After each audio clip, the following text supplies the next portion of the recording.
What's up guys, I'm Shane and this is Spare Change.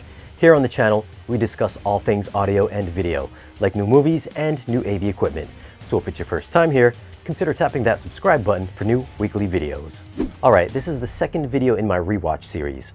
These are movies that I've either done years ago that I think still look and sound great, or maybe I just haven't gotten the time to do a review.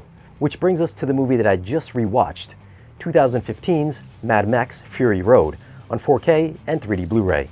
I won't be reviewing the movie itself, I'm just going to be sharing with you some of my thoughts on the video and the audio quality. Now let's just go over a few tech specs.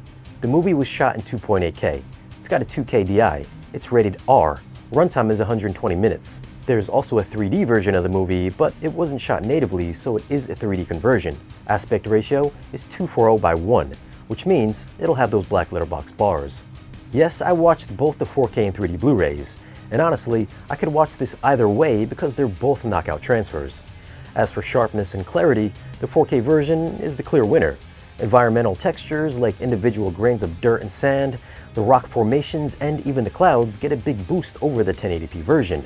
The close-up shots are crazy detailed to where you can make out the dry, caked-on makeup on Immortan Joe's face and body. And those details such as wrinkles, pores, and scars are rendered multitudes better than the standard Blu-ray. Where the 4K really takes a big leap is in the HDR department. Colors are highly saturated to the point you might think they're overly saturated, so the image tends to look a bit hot.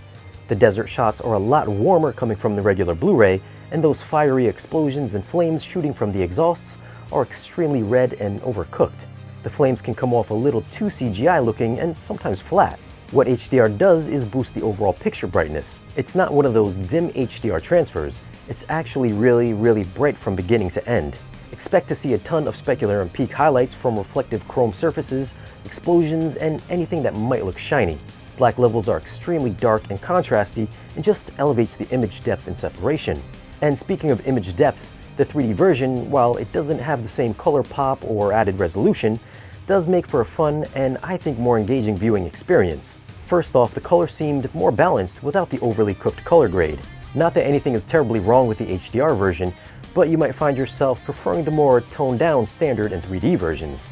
I found the separation between foreground, middle, and background layers to reach pretty deeply inwards on my projection setup. The Sandstorm never fails to impress, as you'll see sand and debris blowing right past your face. There is one point in the movie where Max's foot breaks the black bar barrier, but other than that, there's still a good amount of things coming towards the screen. I should also mention that there are sometimes you get that flat cardboard cutout look. I found some of the flames to look out of place, and some of the billowing smoke looked oddly converted. Oh, what a day! What a lovely day! Audio is in Dolby Atmos for both the 4K and 3D versions, and it's straight demo material. Right from the opening, you'll hear distinctly placed voices talking through different speakers. They're in front of you, to the sides, behind you, and you'll even hear that little girl whisper right above your head. Don't forget how crisp that lizard sounds when it's running across the sand right before it gets stomped on. The Sandstorm is another demo-worthy scene with whirling effects engulfing the entire listening space. The car chases have excellent front-to-back panning, with bad guys dropping from the above channels when they're swinging on those poles. The roar of the engines has some crazy deep room-shaking bass, and again, that Sandstorm is going to put a working on your subwoofers. The soundstage is cinematically wide and spacious, with an intense rockin' soundtrack. Dialogue was fine for the most part, although hearing Max mumble can be kinda hard to make out. If you can't fix what's broken, you'll... Now, when I originally reviewed this, I gave the movie an 8.5 for audio. I've upgraded many parts to my home theater, so after rewatching this, I'm gonna have to give the audio a 9.9.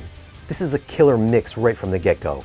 It's loud, it's bombastic, it's got everything you'd want from a Dolby Atmos mix. Aggressive surrounds and aggressive height channel usage. And bass just rocks. If you've got a surround sound setup, then I'm sure that you probably already got this movie in your collection. For video, which I previously gave an 8, it's gonna get bumped up to a 9.6.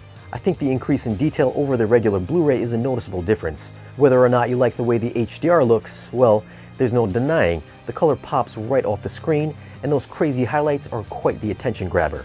For 3D video, I'm gonna go with the 9.8. I always forget this movie comes in 3D.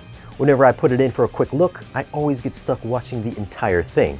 It's got some heavy 3D separation with a little flatness thrown in, but overall, for me personally, I think the added depth, the bright three-dimensional image, and the rich color palette make this my preferred way to watch this movie. Now, no matter which way you like to watch Mad Max, I think you'll find it is a complete audio and visual assault. If it's not in your collection and you need something to show off your home theater system, then you need to pick up this movie right now. It's a must-own. So what are your thoughts on Mad Max on 4K and 3D Blu-ray? Which version do you prefer to watch? Leave a comment and let us know. Now, if you'd like to pick up this movie, I'll leave some links for it in the video's description. As always, guys, thanks for watching. If you want, you can find us on social media, and if you want to support the channel and get exclusive content and great discounts on audio and video gear, then stop by our Patreon page. Don't forget to like, share, and subscribe, and we'll see you guys again in the next video.